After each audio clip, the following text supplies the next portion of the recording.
All right. So, in the previous lesson, we learned how to add data to context tape, and we previewed that data in here.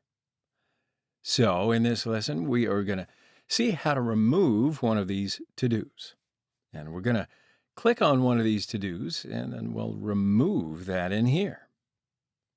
So, how are we going to start to do that?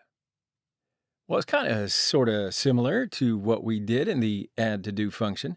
So we're going to remove to-dos from in here. Now, because we have to-dos as an array in here, that's going to be the right place to manipulate this array. Okay, so now we have to add to-do function right in here. And then next we'll do the remove to-do function. So I'm going to say const remove to-do is equal to a function. This time we're just taking the ID of the to-do that we want to remove, and that's what we'll be using to filter out the to-dos. So we'll use set to-dos again, because we're going to need to update the data at the end. Then we're going to return a filtered new array. Then we're going to say to-dos, which is the current value, the current array. And then we're going to filter that array. So what the filter method does is cycle through the to-dos array, and it performs a callback function on each item in the array. Then if that item matches a certain condition, then it will keep the item in the array. If it doesn't, it will remove it, and it'll return a new array. So let's pass in an arrow function up in here, and inside this function, we'll get a parameter, which is the individual to-do that we're currently iterating. And inside here, we're going to return true or false. We're going to return true to keep the item in the array and false to filter it out. So we want to return to-do.id, which is the ID of the to-do that we're currently iterating. And we want to see if that is not equal to the ID that we pass in right here. Now this ID happens to be string, as we see it in here, but it ought to be a number because we're generating new IDs as random numbers, right? So let's turn it into a number. So if these are not equal, if the ID we pass in is not equal to the current book ID, then we're going to return true, and we keep that in the array. How's that? So if this is equal to this ID, then this is going to return false, and it will remove it from the array. So again, if we're going to find this ID in this array, we're going to filter it out from the array and set this state with the new filtered array. All right, so we have done this function. Now we need to pass this function into this value prop because we want to reach this remove to-do function from the to-do list component.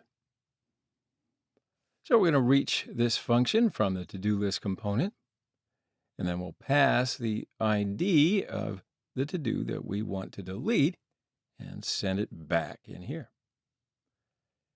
And when this remove to-do function receives that ID, it's going to filter that out from this to-dos array. So I'm going to say remove to-do in here. Okay, so let's open up the to-do list component and use that function. So we have the data we need inside this use context hook. We just need to deconstruct remove to-do function in here. So I will get the remove to-do function from this to-do list context, like so. Okay, so now what we want to do is when we click on one of these to-dos, I want to delete that to-do. So that's good. We're now cycling through that state and showing it in the browser. But like I said, when we click on one of these to-dos, I want to delete that to-do. To do so, we'll put it on the to-do list. No, we need to attach an on-click event to this p tag because each of these p tags represent each of these to-dos. So I'm going to say on-click, and inside here I'm going to call a callback function, and I'm going to name it handle remove to-do. And then I will create that callback. I'm going to say const handle remove to do. And this will be the arrow function. And we're going to take the event parameter in here. Okay. So when we click on one of these to-dos, we're going to call this callback function. And inside this function, what we want to do is call this remove to-do function with the ID of the to-do that we just clicked on. So I'm going to say remove to-do and call that function. Now we need the ID of the clicked element to pass in here. We need to pass in an ID to this function. Remember, because inside the to-do list context, we are taking that ID, and that's how we filter the to-dos array. So let's just go ahead and pass in the ID of the current to-do. We have the ID property for each to-do. So let's first add the ID property to each to-do, and then when we click on that to-do, we're going to grab that ID inside this function.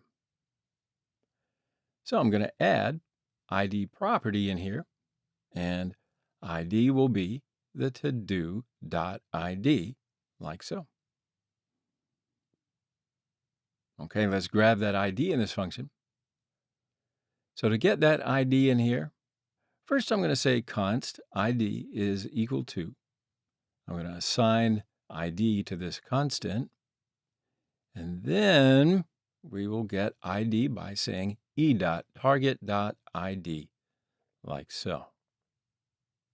Okay, now we're getting that ID, and the only thing we need to do is pass that ID into this function.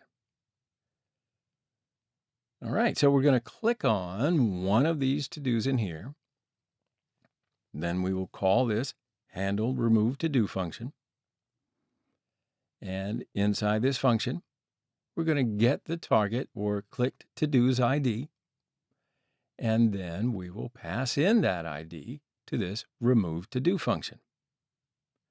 And when we call this remove to-do function,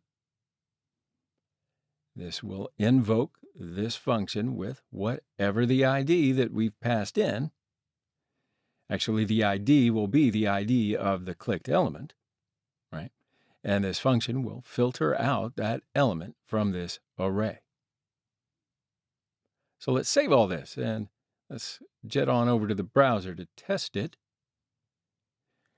Okay, so if we click on one of these, it's going to remove it and remove this as well. So it goes down to 0. And now we can't see any to-dos. It says you have no to-dos. Whew, that's a good feeling, huh? No, because right in here we have said if we have no to-dos, display this text. So I'm going to add a new to-do, and I will say new to-do, and then delete that one again. All right, so what do you think? It seems like it's working perfectly. Well, at least as expected. Okay, so that's how you manipulate context data, and I think we're making some pretty good progress. So why don't we take a break right here, and we'll come on back into the next lesson.